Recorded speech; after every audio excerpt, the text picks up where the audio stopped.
Hello, Cougars. I am making this video for some of our classmates who are at home and for us to use in class when I am being pulled out for a meeting. Today is November 16th, and we are looking at lesson 1-2.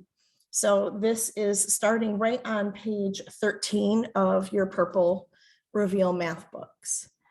So what we're talking about today is being able to use models and ratio reasoning to understand how a proportional relationship can exist between quantities. And so we've got an example here.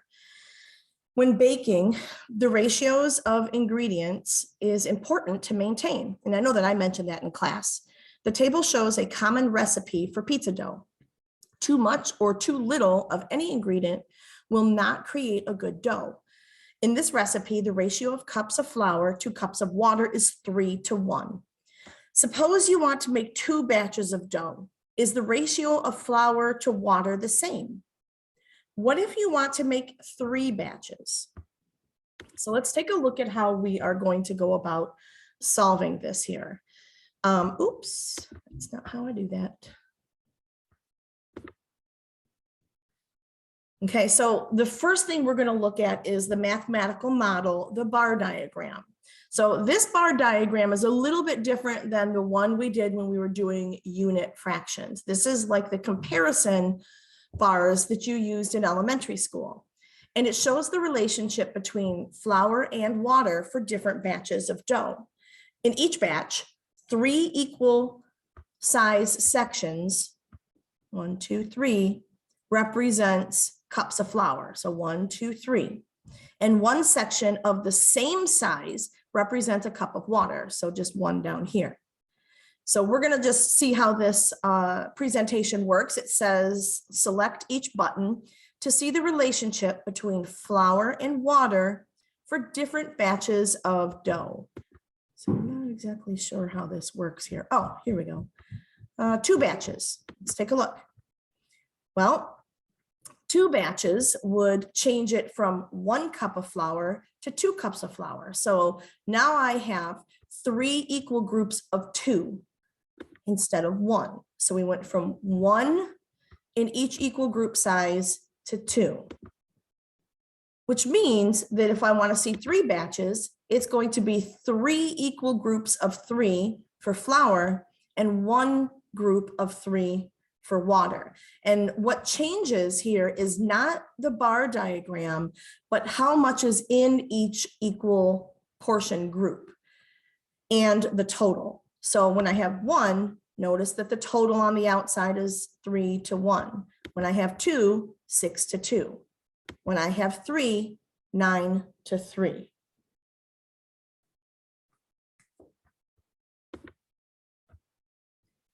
So the ratio of cups of flour to cups of water is staying the same. It's maintained regardless of how many batches of pizza dough you make. In each batch, there has to be 3 cups of flour for every 1 cup of water. 2 quantities are in a proportional relationship if the 2 quantities vary and have a constant ratio between them. So whether it gets larger or smaller, the ratio stays constant. It stays the same. So for example, if a recipe calls for 2 cups of flour for every 1 cup of sugar, the ingredients are in a proportional relationship. Because while the number of cups of flour or sugar can change, it can vary, the ratio of cups of flour to sugar has to stay the same. It is constant. 2:1 in order for your recipe to work. That's what proportional relationship means. That if one changes, the other one has to change in the same fashion. And so if we were going to make it greater, it's made greater by multiplication. And if it's made smaller, we use the inverse operation of division. Some relationships are not proportional relationships. And in those cases, a ratio is not maintained. We don't have to worry about that. So for example, we're going to take Pedro. Pedro's 14 years old and his little brother is 7 years old. The ratio between their current ages is 14 to 7, which means if we look at the relationship in these two numbers, Pedro is currently twice as old as his brother. Will he always stay twice as old? Well, when Pedro's 15, then that means his little brother is going to be 8. So let's look through the steps to see how a bar diagram can be used to solve this problem. So Pedro is currently twice as old as his brother. The bar diagram representing Pedro's age has twice as many sections. So these bar diagrams represent the ratio 2 to 1. And how old is his brother? And usually it's the information that we know less about that is in the single bar diagram down here. 7, which means we've got 2 equal groups of 7 up here for him to be 14 years old. So let's see what happens when we play with this a little bit. Oh, if we take their age in 5 years, 7, we have to add 5. 7 plus 7 plus 5 is 19. And 5 years from now, 7 plus 5 is 12. So the ratio between Pedro's age and his brother's age in 5 years is 19 to 12. Did that proportion stay constant? Did it stay the same? So the ratio 19 to 12 is not equivalent to 14 to 7. It didn't stay the same, or 2 to 1. In 5 years, Pedro will not be twice as old as his brother because 19 does not equal 2 times 12. Because the ratio 14 to 7 or 2 to 1 is not maintained, this relationship of age is not proportional. It's just a happy little pattern that you stumbled upon. So will there ever be an age other than 14 and 7 where Pedro is twice as old as his brother? Tell me what you think. If you come up with a good idea, send me an email. Who knows? Maybe I'll offer extra credit, but don't hurt yourself over it. Okay, so that was pages 13 and 14. Let's take a look at some more here. We've got another recipe, which is why we have proportional relationships. And this starts on page 15 of your purple math books. So the recipe for a homemade glass cleaner, which I'm always in the market for making something homemade, it indicates to use a ratio of 1 part vinegar to 4 parts water. Elise, hey, that's my great grandma's name. Elise used 3 tablespoons of vinegar and 12 tablespoons of water to make the cleaner.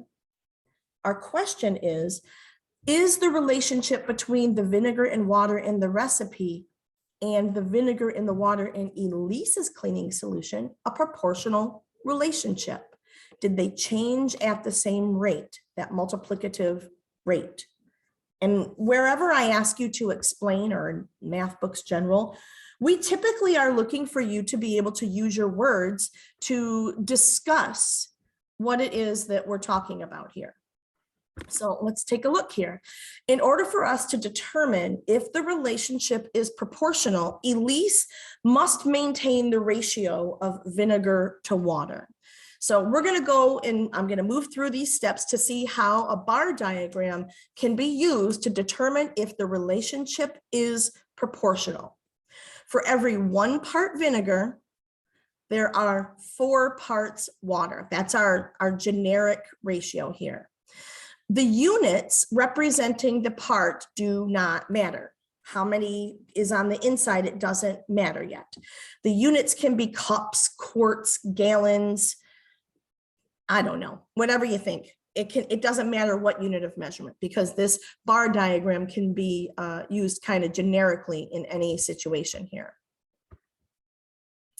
Did I do this right? Yes. Okay. So let's take a look at the next part right here.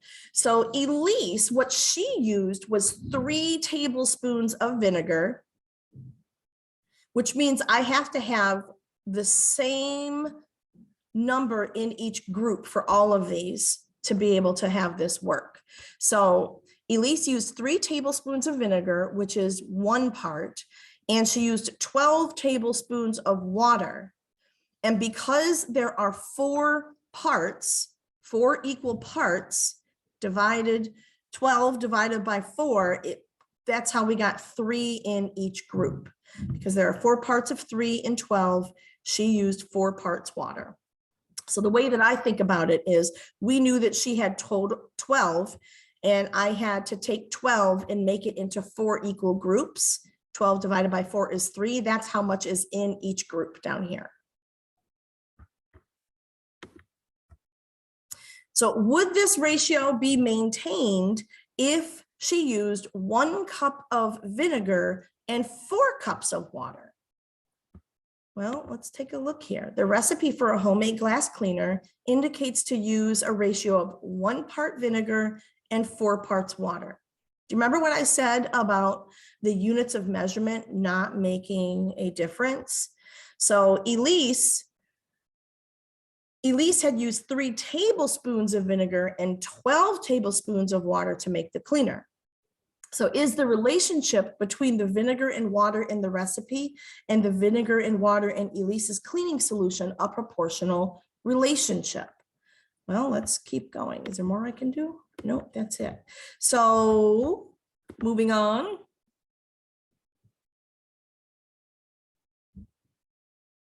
Oh, just kidding. That one doesn't work right there. So let's go back. We'll go backwards and just look at it here since that's not loading. What it was asking us, it said that would the ratio be maintained if she used 1 cup of vinegar and 4 cups of water? So instead of tablespoons, 1 cup of vinegar and 4 cups of water, because the units can be anything. It doesn't matter what the unit is, it just has to be the same there. Okay, so that is page 15's example of identifying proportional relationships. And I know that this is going to take some brain work, and that's totally fine. Let's go ahead and look at example 2 on page 16. And we're identifying proportional relationships here. So a 5-mile taxi ride in one city costs Ayana $25. A 4-mile taxi ride in a different city costs $18. Now we're going to assume the cost in each city is the same amount per mile. Is the relationship between the number of miles and the total cost between the 2 cities a proportional relationship? And then be able to explain it using your own words. They don't have to be fancy words, you just have to be able to discuss it. So let's think about this. What is the relationship between the length of Ayana's taxi ride and the cost of her taxi ride? That's what we're looking for to see if it has that constant of proportionality, that constant. It changes at the same rate. Well, let's look here. So in the first city, it cost $25 total to travel 5 miles. So you can see that I have a bar diagram and I split it up into 5 equal groups, equal size sections. And each section represents 25 split into 5.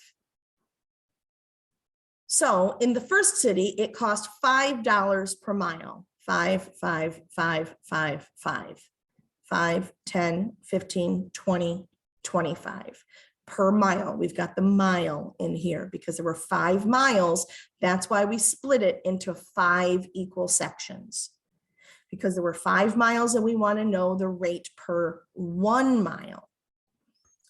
Okay, let's look at the next one here. In the second city, it cost $18 to travel 4 miles. So notice that in this one, the bar diagram has 4 equal size sections. And that's because we don't want to know how much it costs to travel 4 miles. We want to know how much it costs to travel 1 mile so we can go back and make a comparison. So you can see that I have the total up above and I've split my bar diagram into 4 equal groups or 4 equal size sections. So each section would represent 18 divided by 4 or 450. So in the second city, it cost $4.50 per mile. That's the unit rate or the unit cost. So for the first city, $5 per mile. In the second city, $4.50 per mile. So the ratios for the two cities are not equivalent. In the first city, it was more expensive, on average $5 a mile. In the second city, it cost $4.50 a mile. And because the ratios are not equivalent, this is not a proportional relationship. What would the cost of a 4-mile taxi ride need to be in the second city so that there was a proportional relationship? So let's go back and look at this again here. So it cost $5 per mile for the first city, and then it cost $4 here to make 18. What would this cost for it to be 20? Well, think about that for a second. We go back here.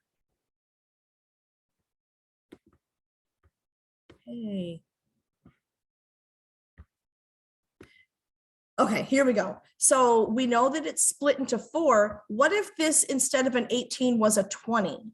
Well, 20 split up into 4 equal size sections is what? 20 divided into 4.